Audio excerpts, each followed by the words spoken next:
प्रिय छात्रों, अयोध्या सिंह उपाध्याय हरिऔध के पवन दूतिका का आगे का अंश है। थोड़ा आगे सरस रव का धाम, सतपुष्प वाला, अच्छे अच्छे बहुद्रुम लतावान सौंदर्यशाली, प्यारा बिंदा विपिन मन को मुग्धकारी मिलेगा, आना जाना इस विपिन से मुह्यमाना न होना। तो राधिका वो प्रातः काल वाली शीतल सुगंधित पवन से कहती हैं कि हे पवन, थोड़ा आगे सरस रव का धाम सतपुष्प वाला।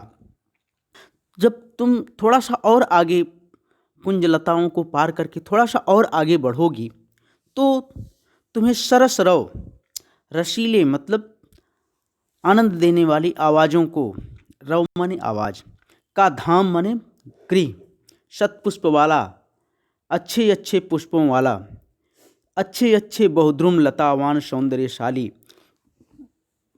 और अच्छे अच्छे बहुद्रुम माने वृक्ष, लता वाले अच्छे अच्छे वृक्ष, यह सब और जो मिलेंगे ये कैसे होंगे?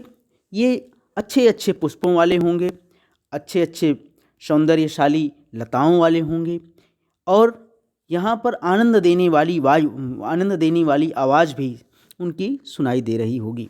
प्यारा वृंदावन विपिन मन को मुग्धकारी मिलेगा।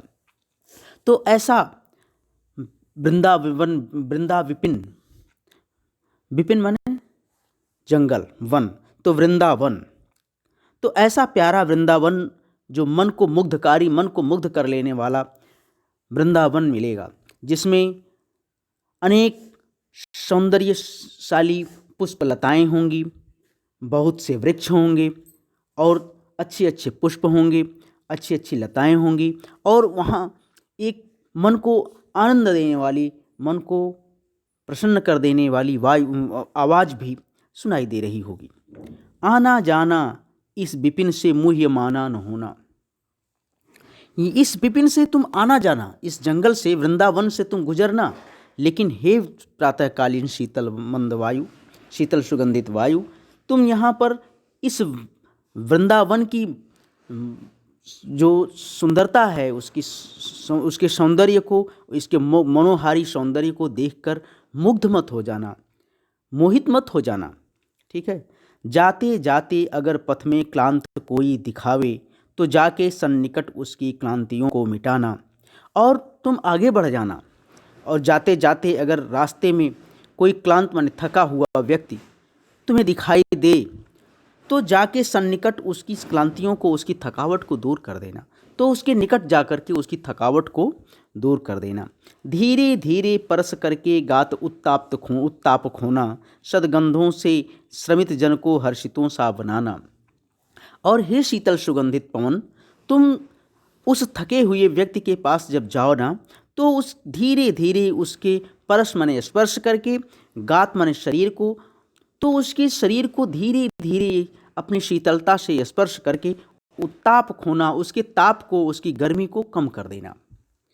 हे शीतल सुगंधित पवन, जब तुम उस थके हुए आदमी के पास जाना तो धीरे धीरे उसके शरीर को स्पर्श करके अपनी शीतलता से उसके शरीर की ताप को, उसकी गर्मी को कम कर देना। सदगंधों से श्रमित जन को हर्षितों सा बनाना। श्रमित माने मजदूर या काम करने वाले, जो श्रम करने वाले लोग हैं, किसान, मजदूर, कोई भी श्रमित जो कार्य करते हैं, तो जन को हर्षितों सा बनाना। तो जो कार्य करने वाले लोग हैं, जो मेहनत करने वाले लोग हैं, अपने सदगंधों से, अपनी सुगंधि से, जो तुमने पुष्प, तरह तरह के पुष्पों की सुगंधि अपने उसमें साथ लेकर के वहन कर रही हो, उन सुगंध से उन श्रमित लोगों के, अर्थात उन मेहनतकश लोगों को, उन किसानों को, मजदूरों को, या उस थके हुए आदमी को, इस तरह के सभी को हर्षितों सा बनाना, अपनी सुगंध से उनको प्रसन्न कर देना, अपनी सुगंध से उन्हें प्रसन्न कर देना। हर्षितों सा बनाना मतलब जो प्रसन्नचित्त हो जाते हैं, ऐसे लोगों की तरह से उन्हें बना देना, अर्थात उनको अपनी सुगंध से प्रसन्न कर देना। लज्जाशीला पथिक महिला जो कहीं दृष्टि आए, होने देना विकृत बसना तो न तू सुंदरी को। और अगर कोई लज्जाशील ज्योति मार्ग में तुमको दिखाई दे तो तुम इतना उच्छृंखल होकर के मत बहना कि उसके वस्त्र जो हैं ऐसे उड़ जाएं कि उसके अंग दिखाई देने लगे। तो होने देना विकृत वसना तो न सुंदरी को। विकृत वसना मतलब ऐसे वस्त्र जो उसके शरीर से विकृत हो गए हों, अर्थात जिस तरह से पहने जाते हैं जो उसका सही ढंग है उससे इधर उधर हो जाएं। तो जो अर्थात जिन अंगों को उनको ढकना है वो अंग न ढक के खुल जाएं, जैसे सिर पर से उतर जाए या इस तरह से। तो लज्जाशीला पथिक महिला जो कहीं दृष्टि आए, होने देना विकृत वसना न तो न तू सुंदरी को। तो जब लज्जाशीला कोई स्त्री तुम्हें मार्ग में दिखाई दे तो तुम इस तरह से अस्त व्यस्त मत कर देना उसके वस्त्र को, या इस तरह से उच्छृंखल होकर के मत बहा देना कि उसके वस्त्र शरीर जो है उन अंगों को, उसके शरीर के अंगों को ढक न पाए, वह उसे अधखुला कर दें या खुल जाएं। जो थोड़ी भी श्रमित वह हो गोद ले श्रांति खोना, ओठों की और कमल मुख की म्लानताएं मिटाना। अगर वो थोड़ी भी थकी हुई हो तो उसको अपनी गोद में ले करके उसकी श्रांति, उसकी थकावट को दूर कर देना। हे शीतल सुगंधित पवन, अगर वह लज्जाशीला युवती थोड़ा भी थकी हुई हो तो उसको अपनी गोद में ले करके उसकी शांति को, उसकी थकावट को दूर कर देना और होठों की और कमल मुख की म्लानताएं मिटाना। और उसके होठों की, जो उसके होठ सूख गए हैं, उनको अपनी शीतलता से, और उसके कमल के समान जो मुख हैं उसकी जो मलिनता आ गई है थकावट से, उस मलिनता को अपनी शीतलता से, अपनी सुगंध से दूर कर देना। हे प्रातः वाली शीतल सुगंधित पवन, अगर वह लज्जाशीला युवती थकी हुई हो तो अपनी गोद में लेकर के उसकी थकावट को दूर कर देना।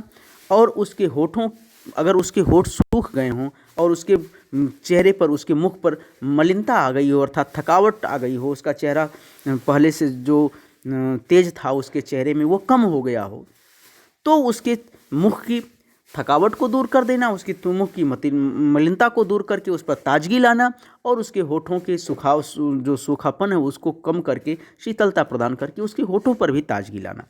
ठीक है। कोई क्लांता कृषक ललना खेत में जो दिखावे, धीरे धीरे परस उसकी क्लांतियों को मिटाना।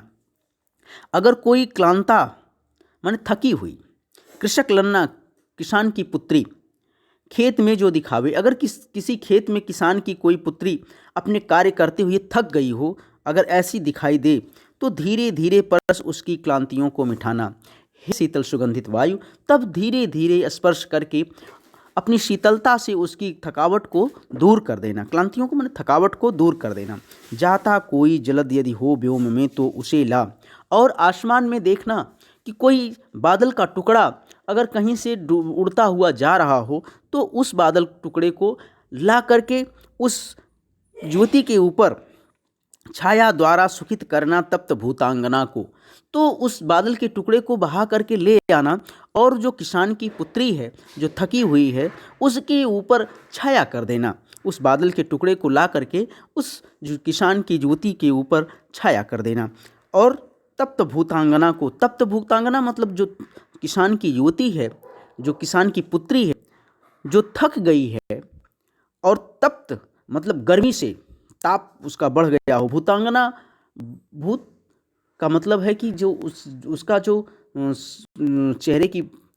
चेहरा है या उसका जो शरीर है वह जो उसकी शरीर की सजाते हैं, संवारते हैं, बाल को दुरुस्त करते हैं, चेहरे को दुरुस्त करते हैं। क्योंकि वो खेत में काम कर रही है तो वो अस्त व्यस्त है, उसके बाल बिखर चुके हैं, उसके कपड़े बिखर चुके हैं, तो ये जो भूतों जैसा उसका चेहरा हो गया है। काम करते करते मिट्टियाँ और धूल लग गई हैं तो जो भूत जैसा उसका चेहरा हो गया है, इसीलिए उसको तप्त भूतांगना, गर्मी से, ताप से, धूप से तपी हुई, तप रही वो भूतांगना, भूत के समान स्त्री कहा है। तो इस स्त्री को जो भूत के समान हो गई है, काम करते करते थक गई है, गर्मी से तप रही है, उसको उसके ऊपर बादल के टुकड़े को ला करके छाया कर देना और अपनी शीतल वायु के धीरे धीरे स्पर्श करके, शीतल वायु से धीरे धीरे स्पर्श करके उसकी थकावट को दूर कर देना और उसके सिर पर बादलों के टुकड़े को बादल के टुकड़े को ला करके छाया कर देना। ठीक है।